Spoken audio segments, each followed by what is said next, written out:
ونستغفره ونعوذ بالله من شرور أنفسنا ومن سيئات أعمالنا من يهده الله فلا مضل له ومن يضلل فلا هادي له وأشهد أن لا إله إلا الله وحده لا شريك له وأشهد أن محمدا عبده ورسوله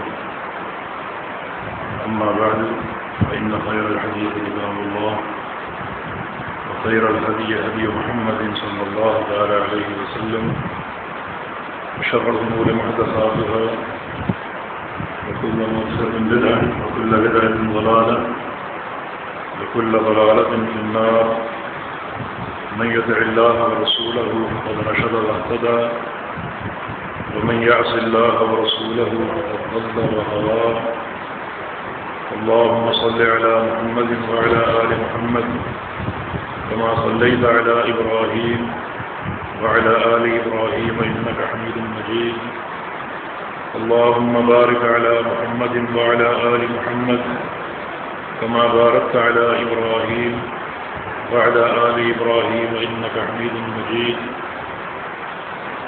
سبحانك لا علم لنا إلا ما علمتنا إنك أنت العليم الحكيم رب اشرح لي صدري ويسر لي أمري واحلل عقدة من لساني يفقهوا قولي لقد قال الله سبحانه وتعالى أعوذ بالله من الشيطان الرجيم من همزه ونفخه ونفثه بسم الله الرحمن الرحيم وقد أرسلنا نوحا إلى قومه فقال يا قوم اعبدوا الله ما لكم من إله غيره إني أخاف عليكم عذاب يوم عظيم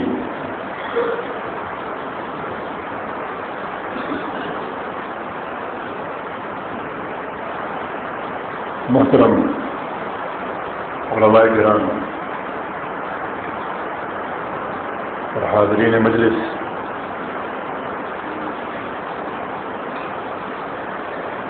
آج کا موضوع آپ نے سن لیا ہے۔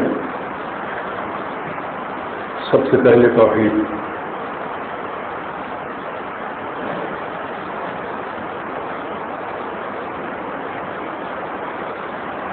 اگر آپ اجازت دیں تو میں اس موضوع کو مکمل کر دوں۔ سب سے پہلے توحید اور سب سے آخر میں بھی توحید، اور اس کے درمیان بھی توحید، ہر سانس کے ساتھ توحید، ہر حرکت اور ہر تصرف کے ساتھ توحید، ہر عمل اور ہر عبادت کے ساتھ توحید۔ لیکن یہ جو موضوع منتخب کیا گیا ہے، سب سے پہلے توحید، اس کی شاید ایک وجہ ہے، اور وہ یہ ہے کہ آج بہت سے دعوے اور نعرے سننے کو ملتے ہیں۔ کوئی کہتا ہے سب سے پہلے پاکستان، یہ ایک سیاسی نعرہ ہے، اور ممکن ہے جو لوگ یہ نعرہ لگاتے ہیں انہیں اس ملک اور قوم کا کوئی درد نہ ہو، اور یہ محض ایک سیاسی بازیگری ہو، جیسے مداری گڑھ اپنے بڑے بڑے دعوے اور نعرے پیش کرتے رہتے ہیں۔ اسی طرح آج بہت سی جماعتیں، ان میں ایک سیاست داخل ہو چکی ہے، یا ایک غلط منہج داخل ہو چکا ہے۔ اس سیاست کو عربی میں سیاست تقریب کہا جاتا ہے۔ سیاست تقریب، لوگوں کو قریب کرنے کی سیاست۔ اس میں مختلف مقاصد کار فرما ہوتے ہیں کہ لوگوں کو قریب کیوں کیا جائے؟ کسی کا مقصد لوگوں کی بڑی تعداد جمع کر کے ان سے ووٹ لے جائیں تاکہ ہمارا اقتدار قائم ہو جائے، اور کسی کا مقصد لوگوں کی بڑی تعداد جمع کر کے ان سے مال، چندہ، پیسہ یا ان کی اصطلاح کے مطابق مال غنیمت وصول کرنا، یہ سیاست تقریب ہے۔ اور اس قسم کی سیاست میں سب سے بڑی ضرب جو پڑتی ہے وہ عقیدے پر پڑتی ہے، اور سب سے زیادہ جو چیز مجروح ہوتی ہے وہ توحید۔ توحید تو ایک ایسی دعوت ہے جو بیٹے کو باپ سے جدا کر دیتی، دوست کو دوست سے، بھائی کو بھائی سے۔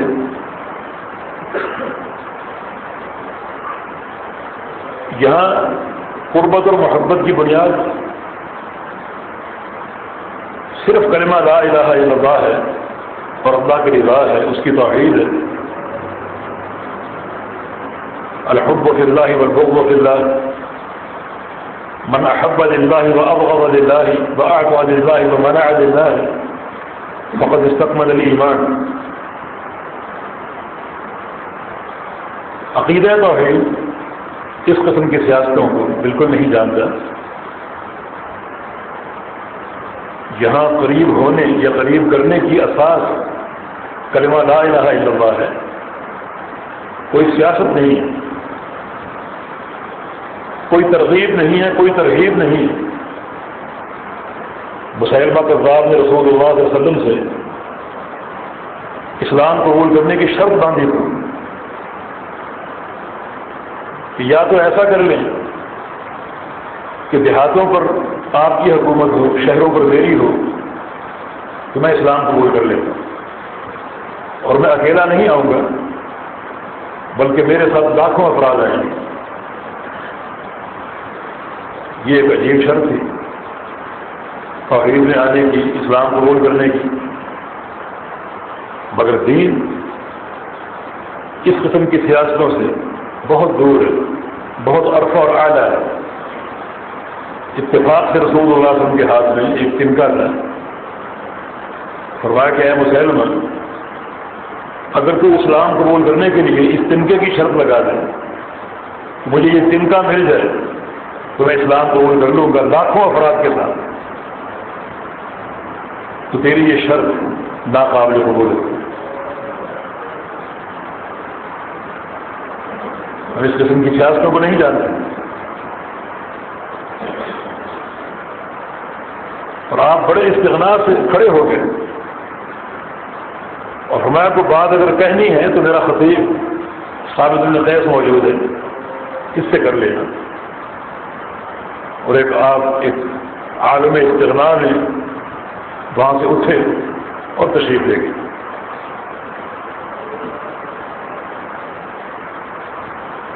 تو یہ جو نعرے اور دعوے ہیں، میں نے عرض کیا کہ ان میں سب سے زیادہ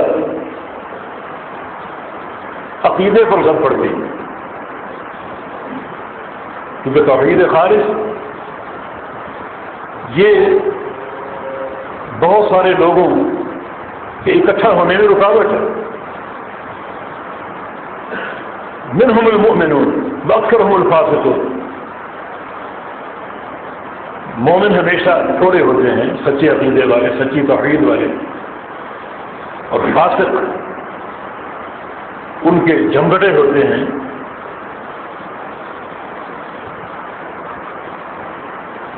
اور ان کی بڑی تعداد ہوتی ہے، تو پھر جن کی سیاست اور جن کا منہج تقریب ہو کہ لوگوں کو گھیرنا، لوگوں کو اکٹھا کرنا، صرف اس طرف نظر ہو، جو اپنے اجتماعات میں لوگوں کے سر گن کر فخر محسوس کریں کہ بڑا مجمع اکٹھا ہو گیا، ان کو غذا کیا دینی ہے اس کی کوئی فکر نہیں. تو وہ منہج تقریب پر قائم ہے اور وہاں عقیدہ اور توحید اس کا اہتمام نہیں ہوتا. چنانچہ کچھ جماعتیں ایسی ہیں جو لوگوں کو جمع کرنا چاہتی ہیں ان سے ووٹ لینے کے لیے. ان جماعتوں میں عقیدے کا اہتمام نہیں ہے اور جو منہج توحید کا جو حق اور مقام ہے وہ نہیں دیتے. اسی طرح جو لوگ اس لیے اس تقریب کی سیاست پر قائم ہے کہ زیادہ سے زیادہ سرمایہ اکٹھا کیا جائے، پیسہ اکٹھا کیا جائے، وہ بیان توحید سے ڈرتے رہتے ہیں کہ اگر توحید خالص بیان کی تو بہت سے لوگ بدک جائیں گے اور جو ہماری توقعات اور اہداف ہیں مالی وہ حاصل نہیں ہو سکیں. یہ منہج بڑا خطرناک ہے.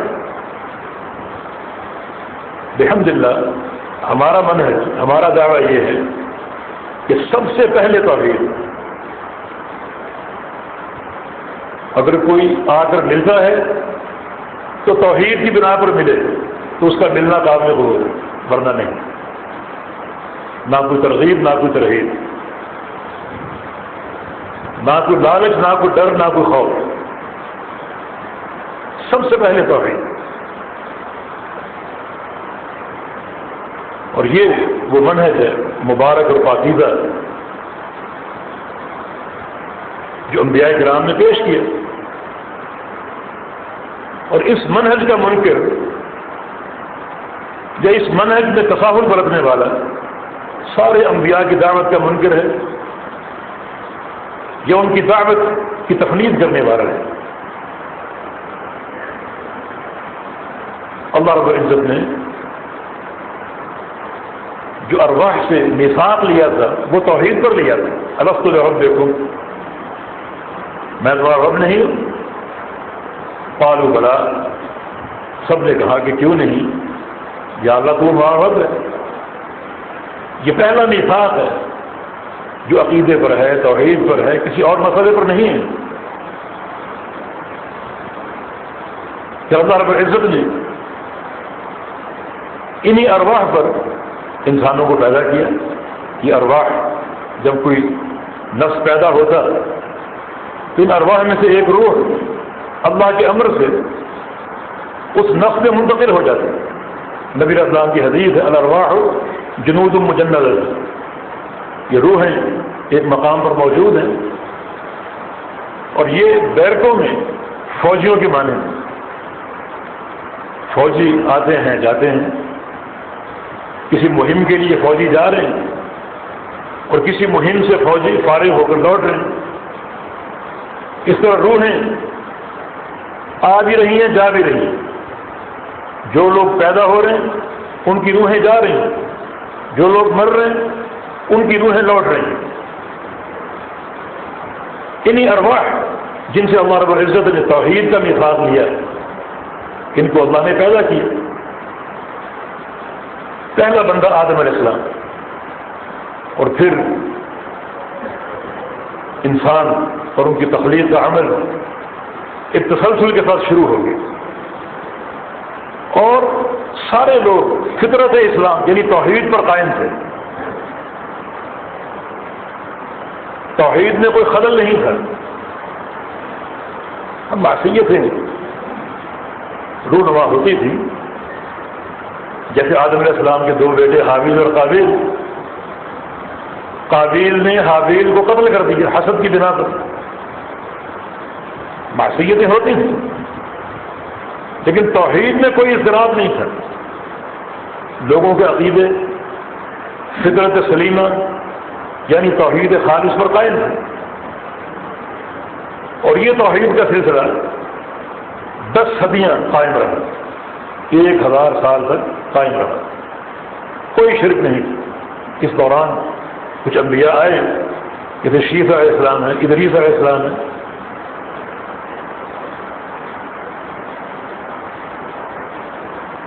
پھر ایک وقت آتا ہے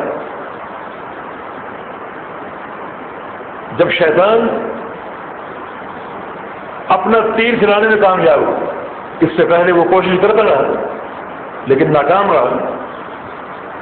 اب ایک سرا اس کے ہاتھ میں آ گیا توحید پر لشکر چلانے کا اور شرک لوگوں کے عقیدوں میں داخل کرنے کا. اور اس کی صورت واقعہ یہ تھی کہ 5 افراد بڑے نیک اس دور میں جو تقریباً 10 صدیوں کے بعد اس دنیا میں آتے ہیں اور ان کی نیکی ان کا تقوی لوگوں میں معروف ہو گیا. ان 5 افراد کا ذکر سورہ نوح میں موجود ہے.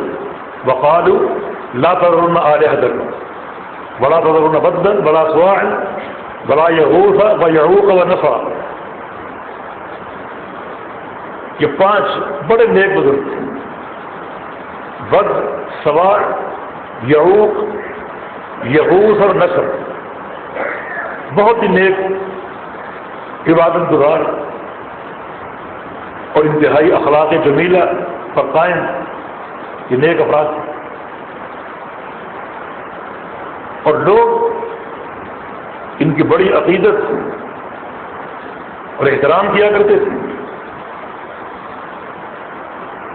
جب تک یہ زندہ رہے لوگ ان کا احترام کرتے تھے. ان کی عقیدت ان کے دلوں میں موجود اور قائم تھی. اب اسی چیز سے شیطان نے فائدہ اٹھایا. اس نے اس محبت کو، اس عقیدت کو، اس احترام کو غلو کے دائرے میں داخل کرنے کی کوشش کی. جو قرآن نے کہا لا تغلوا فی دینکم کہ دین میں غلو نہ کریں. نبی اسلام کی حدیث بھی ہے ایاکم الغلو فانما اہلک من کان قبلکم الغلو. غلو سے بچو. تم سے پہلے جو قومیں گزری ان کو غلو نے برباد کر دیا، ان کو غلو نے تباہ کیا. تو غلو جو ہے یہ شیطان کا پہلا حربہ ہے. اس نے ان 5 نیک افراد کی عقیدت کو، ان کے احترام کو غلو کے سانچے میں ڈال دیا. بعض کتب تاریخ میں یہ بات ملتی ہے، حافظ کثیر نے ذکر کی ہے کہ بعد میں جو لوگ آئے ان کے دلوں میں شیطان نے یہ بات ڈال دی کہ تمہارے بزرگ ان کے ذریعے بارش حاصل کیا کرتے تھے. اسی دوران جب تھوڑی بہت تحت سالی لوگوں نے دیکھی تو لوگوں کو شیطان کی یہ بات یاد آ گئی جو دل میں ڈالی گئی تھی، بس چنانچہ ان کو پکارنا شروع کر دیا. اور شیطان نے ان 5 نیک افراد کی موت کے بعد ان کے نشانات بنوا دیے. چنانچہ ان کی مورتیاں بن گئی کہ ہمارے آباء و اجداد ان سے محبت کیا کرتے تھے، ہم بھی ان سے محبت کریں گے. ان کی مورتیوں کو دیکھیں گے، عقیدت بڑھے گی، احترام بڑھے گا، اور انہیں دیکھ کر ہمارے دل میں تقوی اور ورع اور پرہیزگاری پیدا ہوگی. مورتیاں بنی. اس لیے ہم کہتے ہیں کہ شرک کے ظہور میں تصویر کا اور فوٹو کا بھی کردار ہے. اس دور کی سائنس یہی تھی. مورتیاں بن گئیں، مٹی کے بت بن گئے. اس دور میں سائنس نے اتنی ترقی نہیں کی تھی کہ وہ کیمرہ بنا لے اور ویڈیو کے آلات بنا لے. اس دور کی سائنس اتنی ہی تھی کہ لوگ مٹی کے بت بنا لیا کرتے تھے. پھر آہستہ آہستہ تصور اور ترقی ہوئی. پھر یہ تصویریں کاغذوں پر منتقل ہوئیں. پھر کیمرے ایجاد ہوئے. اور اب نہ جانے کیا کچھ بن چکا ہے اس تصویر کے تعلق سے. تو ہے وہی تصویر، صرف یہ سائنس کا تطور اور ترقی ہے. اس دور میں کیمرے نہیں تھے، کیمرے ہوتے تو ان کو مٹی کے بت بنانے کے تکلف کی ضرورت ہی نہ پڑتی. وہ اس دور کی سائنس تھی، یہ اس دور کی سائنس ہے. اس دور کے لوگوں کو ان تصویروں نے برباد کر دیا. شروع میں ان تصویروں کو پوجا نہیں کیا، لیکن عقیدت تھی، احترام تھا. مگر آگے جو وقت بڑھتا گیا یہ عقیدت غلوب میں بدل گئی اور ان کی پوجا شروع ہو گئی. جو لوگ کہتے ہیں کہ علماء کی تصویروں میں کیا حرج ہے، یہ فلمی ہیرو ہیں، ہیروئن ہیں، ان کی تصویروں سے بے حیائی پھیلتی. علماء کی تصویروں میں ایسا کیا رکھا ہے؟ نہیں، اصل شرک کی بنیاد کسی ہیرو کی فوٹو نہیں. اصل شرک کی بنیاد وہ تصویریں ہیں جن کا تقدس آپ کے دل میں، جن کا احترام آپ کے دل میں. ایک ہیرو سے یا اس کماش کے لوگوں سے ایک جذباتی پیار تو ہو سکتا ہے، تعلق ہو سکتا ہے، لیکن احترام اور تقدس نہیں ہو سکتا. یہ مخصوص ہے علماء کے ساتھ، نیک لوگوں کے ساتھ. اور تصویر کی خرابی یہی ہے، یہ بندے کو شرک میں پہنچا دیتی ہے، اور یہ عقیدت غلوب کا رخ اختیار کر لیتی ہے اور غلوب میں تبدیل ہو جاتی ہے. اسی لیے تصویر کے احکام بڑے شدید ہیں. رسول اللہ صلی اللہ علیہ وسلم کی ایک حدیث ہے کہ ان اشد الناس عذابا یوم القیامۃ المصورون. قیامت کے دن سب سے سخت عذاب مصوروں کو ہوگا. اور ایک حدیث میں ان اشد الناس عذابا یوم القیامۃ الذین یضاہون بخلق اللہ، کہ قیامت کے دن سب سے سخت عذاب ان کو ہوگا جو اللہ کی خلق سے تشبہ اختیار کرتے ہیں. مصور اللہ ہے، خالق اللہ ہے. هو اللہ الخالق البارئ المصور. یہ تین صفات. اللہ خالق ہے، بارئ اور مصور. خالق کا ایک معنی ہوتا ہے کسی چیز کا اندازہ مقرر کرنا، المقدر، اندازہ مقرر کرنے والا. تو کسی بھی خلق کا وہ ایک اندازہ مقرر کرتا ہے. پھر بارے کا معنی اس کو عدم سے وجود میں لانا، یہ بھی اللہ کا کام ہے. مقدر بھی اللہ ہے، اور تقدیر کے بعد اس کو عدم سے وجود میں لانا بھی اللہ کی صفت ہے. اب وجود میں کس صورت میں لائے، اس کی صورت کیا ہو، اس کی شکل کیا ہو. المصور، تو مصور بھی اللہ ہے. یہ تینوں صفات خالق کائنات کی ہیں. تو جو اس طرح کا کام کرنے کی کوشش کرتا ہے وہ اللہ رب العزت کی ان صفات کے ساتھ تشبہ اختیار کرنے کی کوشش کرتا ہے. دوسرے معنی میں خود اللہ یا خالق بننے کی کوشش کرتا ہے، اس لیے ان کو سب سے سخت عذاب ہوتا ہے،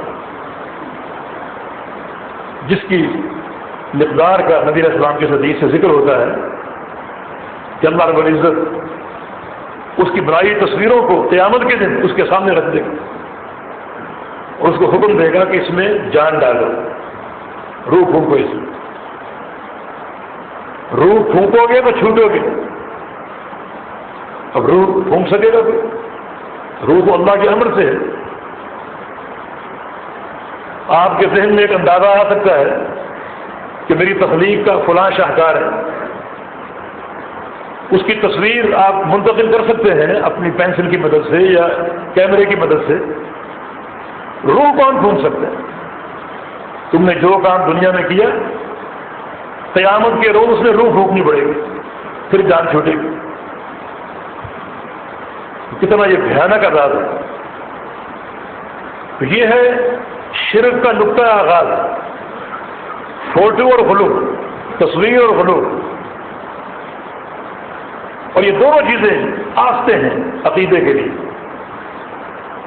چنانچہ قوم نوح سے شرک کا آغاز ہوا اور غلو کی صورت میں شرک رونما ہوا، اور اللہ رب العزت اس شرک کی تخلیق کے لیے اپنا پہلا رسول مبعوث فرماتا ہے نوح علیہ السلام،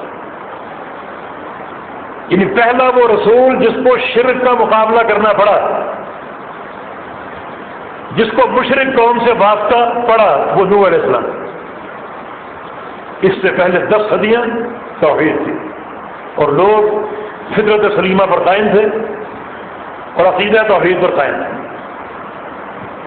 امام بخاری رحمۃ اللہ علیہ نے اپنی صحیح بخاری شروع کی کتاب الوحی سے، کہ بتانے کے لیے کہ دین وحی ہے، اور وحی سے کیا مراد ہے؟ وحی کی بہت سی اقسام ہے۔ انا اوحینا الیک کما اوحینا الی نوح والنبیین من بعدہ، ہم نے آپ کی طرف وحی کی جیسے نوح علیہ السلام کی طرف۔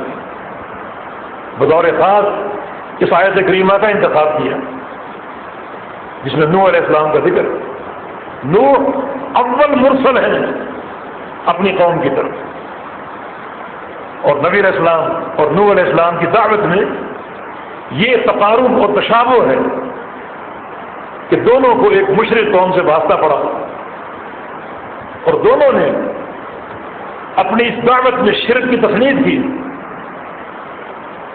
اور دونوں اپنی اپنی قوموں میں جھٹلائے گئے، تکلیفیں دیے گئے، صدمات سے دوچار کیے گئے۔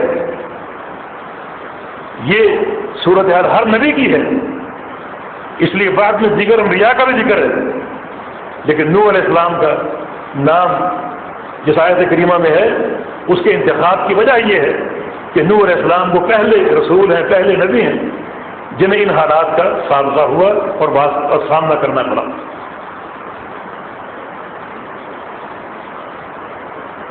اب نوح علیہ السلام نے اس قوم سے جو خطاب کیا وہ کیا ہے؟ انہیں کیا دعوت دی؟ وَقَدْ أَرْسَلْنَا نُوحًا إِلَىٰ قَوْمِهِ، ہم نے نوح علیہ السلام کو اس کی قوم کی طرف بھیجا۔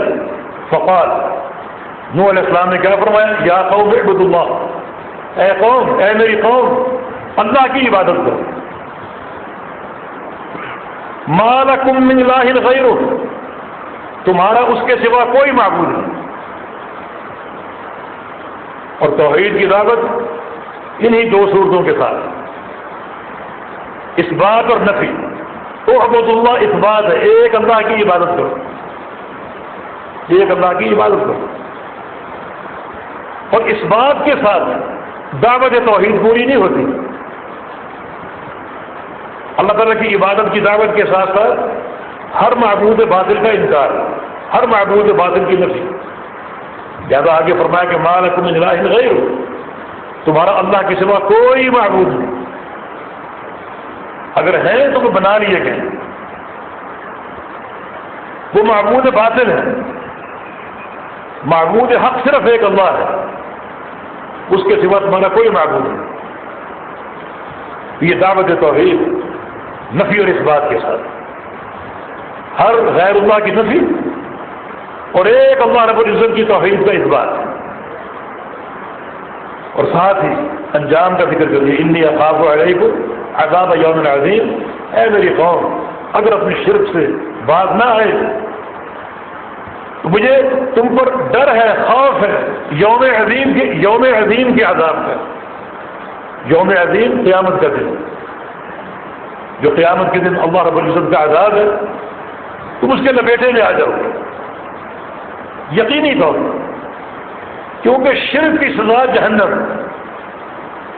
ایک مشرک کے لیے مغفرت ہے ہی نہیں، بخشش ہے ہی نہیں جب تک توبہ نہ کرے۔ اگر توبہ کر لے اللہ معاف کر دے گا، جب تک توبہ نہیں کرتا اس کے لیے کوئی معافی نہیں، اس کا ٹھکانہ جہنم ہے، اور وہ ٹھکانہ کچھ دنوں کے لیے نہیں، کچھ صدیوں کے لیے نہیں، بلکہ ہمیشہ کے لیے۔ ہمیشہ جہنم میں رہیں گے. اللہ نے جنت کو مشرکین پر حرام کر دیا. ان کا ٹھکانہ جہنم ہے، ہمیشہ کا ٹھکانہ ہے اور انتہائی برا ٹھکانہ. یہ نوح علیہ السلام کی دعوت اس قوم کے لیے جس قوم میں شرک کی ابتدا ہو چکی اور شرک داخل ہو چکا. گویا سب سے بڑا مرض شرک ہے. تو پھر دعوت سب سے پہلی کیا ہوگی؟ کسی بڑے مرض کے خلاف، یعنی توحید کی. تو سب سے پہلے توحید، سب سے پہلے توحید. نوح علیہ السلام کا اپنی قوم سے یہی جھگڑا رہا اور یہ جھگڑا ختم نہیں ہوا، بڑھتا رہا. اس ایک اللہ کے بندے نے، اللہ کے رسول نے 950 سال تک اللہ کی توحید بیان کی اور اس قوم کی مخاصمت بول لی اور بڑے صدمات سے دوچار ہوئے. 950 سال، ایک صدی کے لگ بھگ، معمولی عرصہ نہیں. اللہ تعالیٰ اسی لیے تو نوح علیہ السلام کو سلام بھیجتے ہیں اور ایک مقام پر عموماً بسلام علی المرسلین، سارے نبیوں کو سلام، کیونکہ نبیوں نے اسی اول دعوت کا اہتمام کیا توحید کا.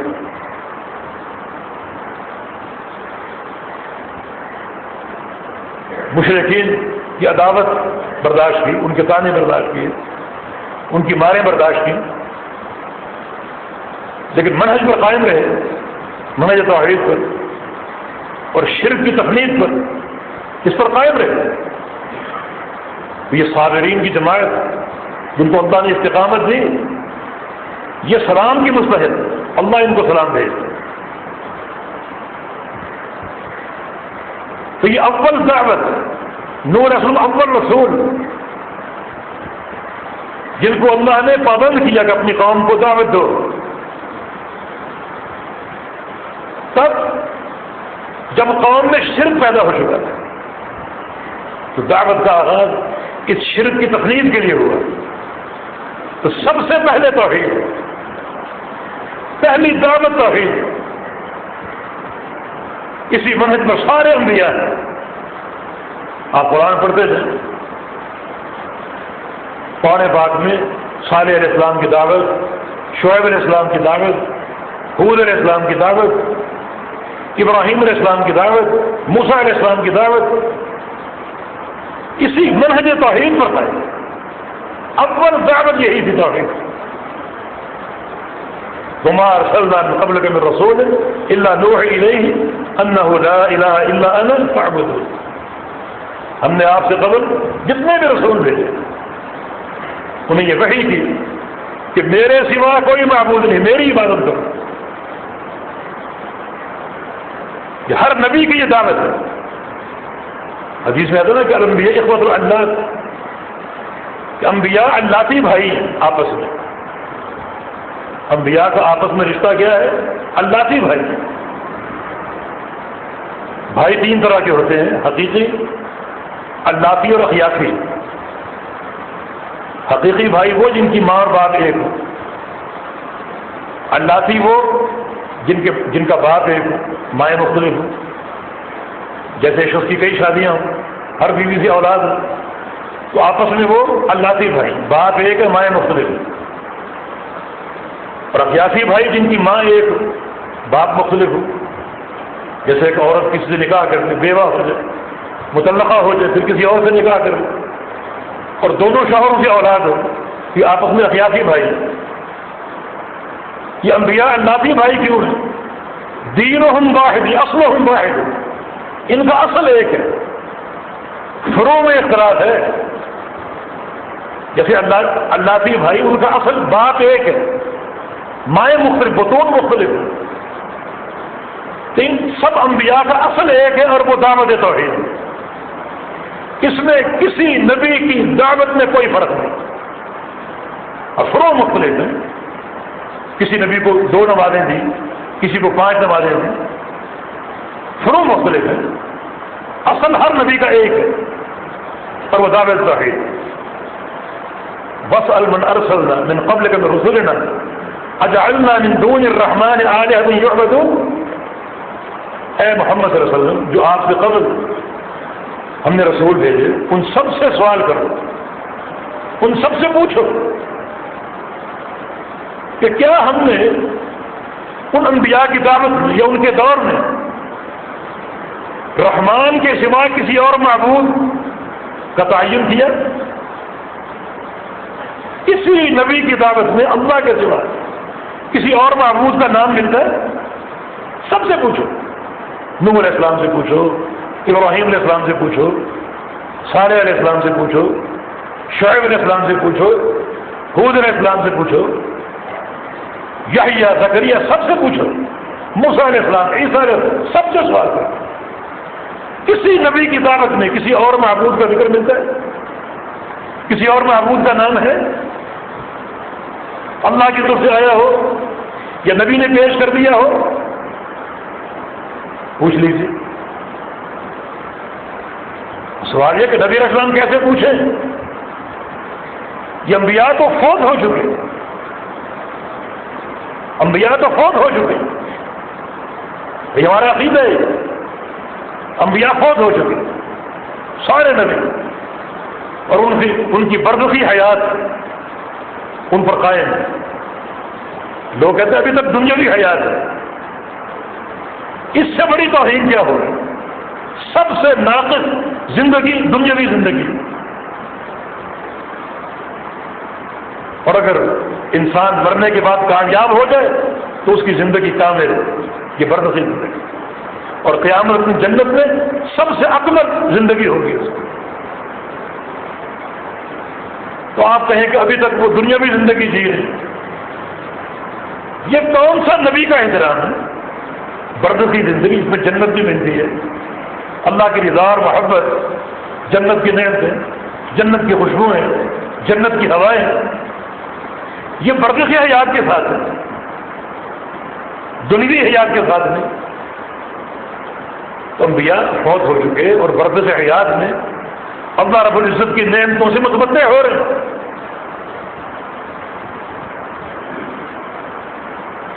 سب سے پوچھو کسی نبی کی دعوت میں اللہ کے سوا کسی اور معبود کا ذکر ہے، نام ہے؟ اب کیسے پوچھیں؟ یہ تو فوت ہو چکے. ان سے پوچھو قرآن کی زبان میں، قرآن کے ذریعے، کیونکہ قرآن سارے انبیاء کی دعوت کا محافظ، اللہ کی وحی ہے، اور سارے انبیاء کی دعوت کا محافظ ہے. تو قرآن کی زبان میں پوچھو، قرآن سے پوچھو، قرآن کے ذریعے پوچھو. اب قرآن پاک کا تصور کیجیے، دیکھیے کہ قرآن نے انبیاء کی دعوت ذکر کی یا نہیں کی، اور کی تو کس طرح کی. قرآن کہتا ہے وَلَقَدْ بَعَثْنَا فِي كُلِّ أُمَّةٍ رَسُولًا أَنِ اعْبُدُوا اللَّهَ وَاجْتَنِبُوا الطَّاغُوتَ. ہم نے ہر قوم میں رسول بھیجے، اور ہر رسول کی دعوت کیا تھی؟ ایک اللہ کی عبادت کرو اور ہر طاغوت کا انکار کرو. وہی دعوت نفی و اثبات ہے. ان اعبدوا اللہ اثبات ہے، ایک اللہ کی عبادت. اور یہ کافی نہیں، ایک شخص پوری زندگی اللہ کی عبادت کرتا رہے، یہ کافی نہیں ہے. اس کی توحید نامکمل ہے جب تک ہر طاغوت کی نفی نہ کر دے، اس کا انکار نہ کر دے. توحید کی تکمیل نفی و اثبات ہے، اثبات اور نفی دونوں. تو ہر نبی کی دعوت کیا تھی؟ ایک اللہ کی عبادت کرو اور ہر طاغوت کا انکار کرو. طاغوت چار چیزیں ہو سکتی ہیں. ایک وہ شخص طاغوت ہے جو خود اپنی عبادت کی دعوت دے، جیسے فرعون، نمرود تھا، اپنی عبادت کی دعوت دیتے تھے. دوسرا طاغوت وہ ہے جو اپنی عبادت کی دعوت نہ دے لیکن لوگ اس کو معبود بنا دیں، جیسے عیسیٰ علیہ السلام. وہ خود بے قصور، سارا قصور ان کو پوچھنے والوں کا ہے، انہوں نے ان کی عبادت کر کے طاغوت بنا دیا، یعنی انہیں ان کی حد سے بڑھا دیا۔ طاغوت کا معنی یہ طغیانی سے ہے، جب پانی اپنی مقررہ حد سے اونچا ہو جائے تو کہتے ہیں کہ دریاؤں میں طغیانی آ گئی، ایک حد پر قائم رہے تو وہ معمول کے مطابق اس حد سے اونچا ہو جائے تو دریا میں طغیانی آ جاتی اور سیلاب آ جاتی۔ تو طاغوت طغیانی سے ہے، جو ایک نبی کا مقام ہے، اس کی عبادت کر کے اسے اس کے مقام سے بڑھا دیا، یہ طاغوت بنانا۔ اور تیسرا وہ شخص طاغوت ہے جو اپنی پیروی کی دعوت ہے کہ میری پیروی کرو، میرے قانون کو مانو، میرے قواعد کو مانو، میری پالیسیوں کو مانو۔ یہ بڑا خطرناک مرض ہے۔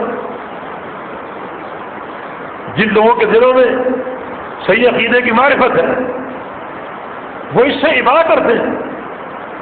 امام مالک سے کہا گیا تھا، پوچھا گیا تھا کہ آپ کا موطا ایک دستور کے طور پر نافذ کر دیا جائے؟ فرمایا کہ نہیں،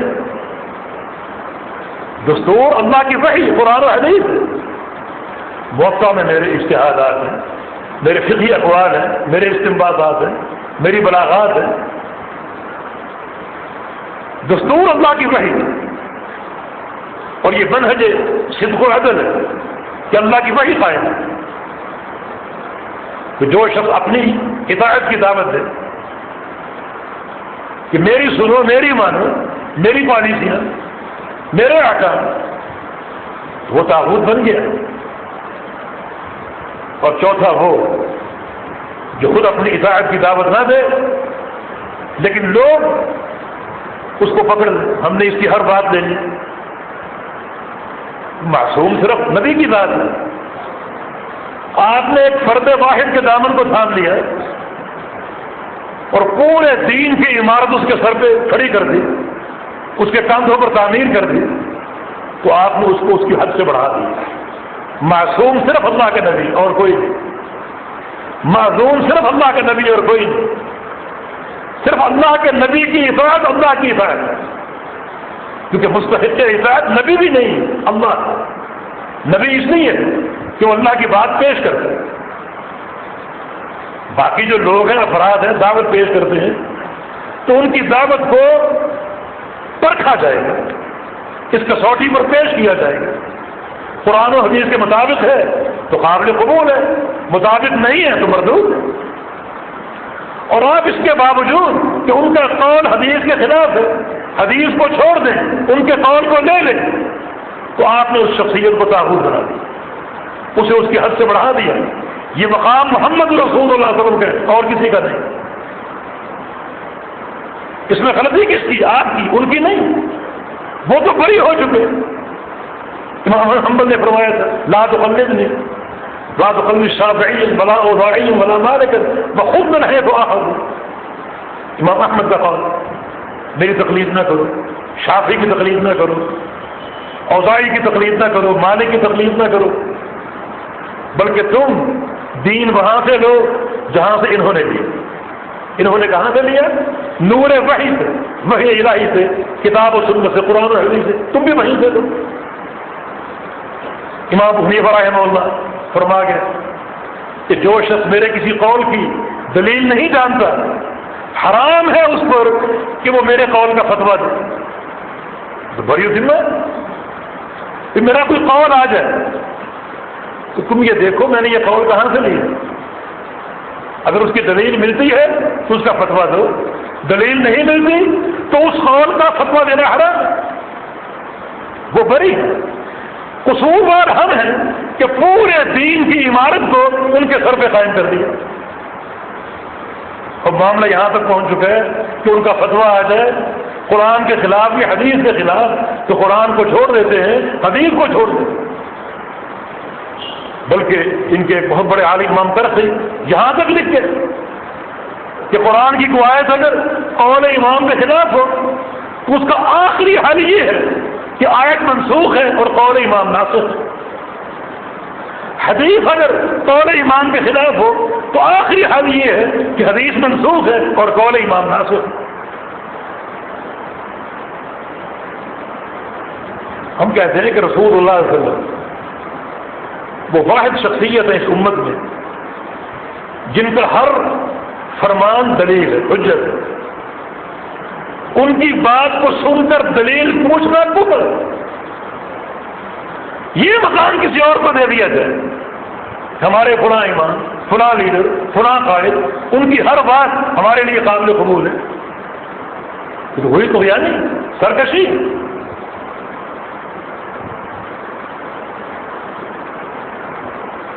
تو ہر نبی کی دعوت کیا ہے؟ قرآن نے پیش کر دی. اللہ تعالیٰ فرما رہا ہے کہ تم ہر نبی سے پوچھو کہ اس نبی کے دور میں شرک تھا، اس کی دعوت میں شرک تھا، لوگوں نے کیا، لیکن انبیاء کی دعوت تم دیکھو، دیکھی گئی. تو قرآن ان کی دعوت کا محافظ ہے. اور قرآن یہ کہتا ہے کہ اللہ فرما رہا ہے ہم نے ہر قوم میں رسول بھیجے، اور ہر رسول کی دعوت کیا تھی؟ اعبدوا اللہ، ایک اللہ کی عبادت کرو، واجتنبوا الطاغوت، اور طاغوت سے بچو. یہی دعوت محمد رسول اللہ صلی اللہ علیہ وسلم. فمن یکفر بالطاغوت یؤمن باللہ فقد استمسک بالعروۃ الوثقی لا انفصام لها. جو شخص طاغوت کا انکار کر دے، یہ نفی، یؤمن باللہ، اور ایک اللہ پر ایمان لے، اس کی توحید کو مان لے، اور یہ عقیدہ سلیمہ قبول کر لے، اور طاغوت کے ساتھ کفر کر لے، فقد استمسک بالعروۃ الوثقی، اس نے ایک مضبوط سہارے کو تھام لیا، لا انفصام والا، جو کبھی ٹوٹے گا. اللہ کا سہارا کبھی ٹوٹ سکتا ہے؟ باقی سارے سہارے کمزور ہیں، خالق کائنات کا سہارا کبھی نہیں ٹوٹ سکتا. اور یہ پیارے پیغمبر کی دعوت جو قرآن نے ذکر کی، یہ آپ کی اول دعوت ہے. ایک صبح کوہ صفا پر چڑھ گئے جب اللہ نے حکم دے دیا کہ قم فانذر، کھڑا ہو جا اور ڈرا لوگوں کو جہنم سے، کھڑا ہو جا. پہلے کچھ عرصہ خاموشی کا حکم رہا، پھر کچھ آگے معاملہ بڑھا تو اپنے قریبیوں کو بلاؤ اور ان کو دعوت دو، اور اب دعوت عام پیش کرنے کا حکم آ گیا. اذان عام دے دو. وہ اس بات پر کھڑے ہو گئے اور ساری قوم کو جمع کر لیا. واہ صباح، یہ کوڈ ورڈ ہے. اگر کوئی آفت آ جائے اور جو اس آفت کو دیکھے کوئی بڑی اہم خبر ہو، وہ اہم خبر پورے مکہ میں دینا چاہے تو اس پہاڑ پہ چڑھ کے واہ صباح پکارے، تاکہ یہ آواز لوگ سنیں، اپنے گھروں سے باہر آ جائیں. آج لوگوں نے پہلی بار اس شخصیت سے یہ الفاظ سنے جو شخصیت صادق بھی تھی اور امین بھی تھی، جس میں کوئی عیب نہیں تھا. پوری قوم متفق تھی کہ یہ انسان سچا ہے اور امانت دار، اس میں کوئی عیب نہیں. لوگوں نے کہا پہلی بار آج محمد دعوت دے رہے، بڑا اہم معاملہ. اپنے گھروں سے نکل آئے اور سارا علاقہ سامنے کھڑا. اس علاقے کے لوگوں میں کیا برائیاں ہیں؟ بڑی بڑی برائیاں، ڈاکہ، قتل و غارت گری، زنا، اور یہ عورتوں کے ناچ گانے، یہ سارے امراض موجود ہیں. ان کا بیشتر مال رزق حرام تھا، سارے امراض موجود ہیں. اب نبی نے سب کو اکٹھا کر لیا تو ان امراض کی بات کرتے کہ لوگوں زنا نہ کرو، لوگوں ڈاکے نہ ڈالو، شراب نہ پیو، حرام نہ کماؤ، یہ دعوت دیتے. جیسے آج بہت سے لوگوں کا منج یہی ہے کہ میاں فضائل بیان کرتے ہو. جو علاقہ ان کا مرکز ہے، جہاں سے یہ پیدا ہوئے، وہاں شرک کے اڈے اب تک جوں کے دوں قائم ہیں، اور جماعتیں جا رہی ہیں، اسرائیل جا رہی ہیں، لبنان جا رہی ہیں، سعودی عرب جا رہی ہیں، جہاں توحید کے مراکز ہیں، اور اپنے علاقوں میں شرک کے اڈے، ان سے کوئی تعرض نہیں. فضائل بیان کرو، فضائل بیان کرو. توحید کا ذکر کریں گے بھی تو صرف توحید ربوبیت کی حد تک. توحید ربوبیت کو 100% بھی قبول کرنے والا انسان مسلمان نہیں. مکہ کے مشرکین بھی توحید ربوبیت کو جانتے تھے اور مانتے تھے اور پہچانتے تھے. ان سے پوچھا جاتا آسمانوں کا خالق کون؟ اللہ. زمینوں کا خالق کون؟ اللہ. اختیار کس کا؟ اللہ کا. روزی کون دیتا؟ اللہ. یہ ان کا عقیدہ ہے. پھر پیغمبر علیہ السلام سے ان سے جہاد کیوں کیا؟ یہ مارکا آرائی کیوں ہوئی؟ کبھی بدر کا میدان کبھی احد کا میدان کیوں؟ جو اصل توحید اس کو انہوں نے قبول نہیں کیا. اسی کی دعوت اللہ کے پیغمبر دے رہے ہیں. یہ پہلی دعوت ایھا الناس قولوا لا الہ الا اللہ. اے لوگو لا الہ الا اللہ کرو. تمہیں سب سے پہلے یہ ماننا پڑے گا کہ اللہ کے سوا کوئی معبود نہیں. تم یہ مانتے ہو کہ اللہ خالق ہے، اللہ مالک ہے، اللہ رازق ہے، اللہ مشکل کشا ہے، اللہ حاجت روا ہے، یہ مانتے ہو. لیکن یہ ماننا کافی نہیں. تمہارا ماننا کب معتبر ہوگا، کب قابل قبول ہوگا؟ جب اسے ایک اللہ کو الہ مانو گے ہر قسم کی عبادت کے بدائے اور کوئی نہیں. ہر غیر اللہ کا انکار اور ایک اللہ کی عبادت کا اقرار و اعتراف. اس کے بغیر کوئی شخص مومن نہیں ہوتا. تو آج لوگوں کی دعوت کا محور کیا ہے؟ فضائل بیان کرو، فضائل بیان، اور وہ بھی انتہائی بوجھا قسم کا محور. یہ بتاؤ نماز کی کیا فضیلت ہے، نماز کا کیا ثواب ہے، نماز کا کیا اجر ہے، بیان کرتے جاؤ. کوئی پوچھ لے نماز پڑھنی کیسی ہے، بس نہیں اب خبر جیسی ہے پڑھتے ہو، آپ کے مسلک میں جو ہے پڑھتے ہو. اللہ اکبر. پھر نماز کی فضیلت کب قائم ہوگی؟ جب وہ ادا ہوگی خالص پیغمبر اسلام کی سنت کے مطابق. اگر نماز خلاف سنت ہے اس کا اجر ملے گا؟ کہاں ملے گا؟ ایک صحابی نے نماز پڑھی، صرف ایک چیز میں خلل پیدا کر گیا. رسول اللہ صلی اللہ علیہ وسلم نے فرمایا دوبارہ پڑھو، یہ نماز نہیں ہوئی. ایک صحابی یہ نماز ہوئی ہی نہیں، اس نے دوبارہ پڑھی، فرمایا یہ بھی نہیں ہوئی. اس نے پھر پڑھی، فرمایا کہ یہ بھی نہیں ہوئی. آج لوگوں نے نماز کو مذاق بنا رکھا ہے. جیسی مرضی پڑھ لیں، جیسی تعلیم ہے پڑھ لیں. یعنی کاروبار میں انتہائی منجے ہوئے لوگ، لیکن نماز کے معاملے میں کوئی تحقیق نہیں، کوئی بصیرت نہیں. کہ کم از کم کوئی ایک گھنٹہ وقت نکال کر ہم چیک کر لیں کہ ہماری نمازیں اللہ کے پیغمبر کی سنت کے مطابق ہیں یا نہیں. بچپن سے جو نماز گھٹی میں ڈال دی گئی وہ چل رہی. کاروبار میں پالیسیاں نئی سے نئی. یہاں کاروبار نہیں تو باہر جاؤ، امریکہ جاؤ، انگلینڈ جاؤ. اور دین کے معاملے میں وہی فرسودہ خیال ہے کہ بچپن میں جو میاں صاحب آیا کرتے تھے گھٹی میں نماز ڈال گئے، اس سے ٹس سے بس نہیں ہونا. یہ نماز قابل قبول ہے. حضرت میں یمان نے ایک شخص کو نماز پڑھتے تھے، پورا انسان پوچھا منذ کم تو صلی علیہ الصلاۃ، یہ نماز کب سے پڑھ رہے ہو؟ کہا کہ 40 سال. 40 سال سے. فرمایا کہ ماں صلی تھا، تم نے 40 سال سے ایک نماز بھی نہیں پڑھی.